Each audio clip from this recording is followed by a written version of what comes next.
საქართველოსა და ჩინეთს შორის ავაჭრა ბრუნვა იზრდება სტატისტიკის ეროვნული სამსახურის მონაცემებით. 2026 წლის იანვარ-ივნისში ჩინეთი როგორც ექსპორტში, ისე იმპორტში საქართველოსთვის ერთ-ერთი მთავარი სავაჭრო პარტნიორი იყო. ორ ქვეყანას შორის გაფორმებულ თავისუფალი ვაჭრობის ხელშეკრულებაში შესული ცვლილებებით, მალე საქართველოსდან ჩინეთში ცხოველური წარმოშობის გარკვეული პროდუქტის ექსპორტიც უნდა განხორციელდეს. რა ეტაპზეა მოლაპარაკებები და რომელ აგროპროდუქტებს აქვთ ჩინურ ბაზარზე რეალიზაციის მაღალი პოტენციალი? დეტალებით ქრისტინა გამთენაძე გვერდება ბიზნეს პარტნიორის ეთერში. მაია, გამარჯობა. წლის პირველ 6 თვეში საქართველოსდან ჩინეთში 428 მილიონ დოლარზე მეტის ღირებულების ექსპორტი განხორციელდა, ზრდა წინა წლის ანალოგიურ პერიოდთან შედარებით 153%-ია, რაც შეეხება იმპორტს, ჩინეთიდან საქართველოში შემოსული პროდუქციის ღირებულებამ მილიარდ დოლარს გადააჭარბა, ამ შემთხვევაში მაჩვენებელი 23%-აა გაზრდილი.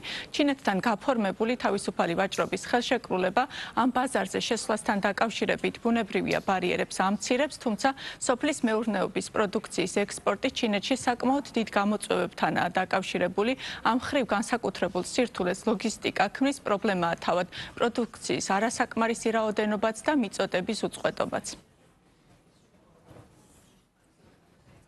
გადავხედავთ იგივე იმ ჩამონათვალს, რა პროდუქტებიც გადის ჩინეთში და რა რაოდენობითაც შეუძლია ვთქვათ, რომ ჯერ არ გვაქვს ასე ვთქვათ, ბევრი მიმართულებით ათვისებული, სწორედ იქიდან გამომდინარე, რომ მოგესალმებათ, რომ ამ ხელა ბაზარს ჭირდება საკმაოდ დიდი პროდუქცია, დიდი რაოდენობის პროდუქცია, რა თქმა უნდა, იმ სტანდარტების შესაბამისად, რასაც ისინი ითხოვენ. ამ ეტაპზე თუნდაც იგივე ამ წლის 6 თვეს თუ შევაჯამებთ, პირველი არის დაფნის ფოთოლი, შემდეგ მოდის ღვინო, შემდეგ სპირტიანი სასმელები, მინერალური და ტკბილი წყლები და ასე შემდეგ. თუმცა, პირველი ორი კატეგორია, როგორც არის დაფნის ფოთოლი და ღვინო, შედარებით უფრო დიდი რაოდენობით გადის სხვებთან შედარებით.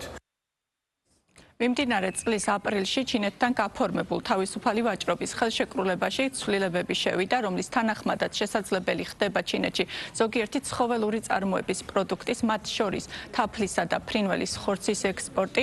როგორც მეფრინველეობის ასოციაციაში აცხადებენ, ქართულ კომპანიებს უკვე დაწყებული აქვთ მოლაპარაკებები და დოკუმენტაციის გაფორმება წლის ბოლომდე უნდა დასრულდეს. სწორედ ამ დროისთვის არის მოსალოდნელი ექსპორტის დაწყებაც, ამასთან ჩინურმა მხარემ უკვე შეამოწმა ფრინველის ხორცის მწარმოებელი 4 ქართული კომპანია და მათში არსებული სანიტარულ-ჰიგიენური მდგომარეობა, როგორც ცნობილია, ჩინეთში ქათმის ხორცის იმ ნაწილების ექსპორტი განხორციელდება, რომელიც საქართველოში შედარებით ნაკლებად მოთხოვნადია. ფრინველი რა ვიღოთ, თლიანი ფრინველი. ის რაც ჩინელებისთვის საინტერესოა და რაც ალბათ გავა ექსპორტზე, სულ თლიანი პროდუქციის 3% არის და ხა იმასაც თუ გავითვალისწინებთ, რომ საქართველოში წარმოება მაინც ქათმის ხორცის, ხათამზეა ძირითადად საუბარი, არ არის იმ დონეზე განვითარებული, რომ რაღაც დიდ ციფრებს ეთამაშებოდეთ. მოცულობითი კუთხით ეს არ იქნება მაინც დიდი, ასე ვთქვათ, ციფრი, თუმცა ისეთი მოცულობა იქნება, რომელიც შეიძლება ძალიან საინტერესო გახდეს ქართული მწარმოებლისთვის, ვინაიდან ამ პროდუქცია დღეს მოთხოვნა ახან არ არის.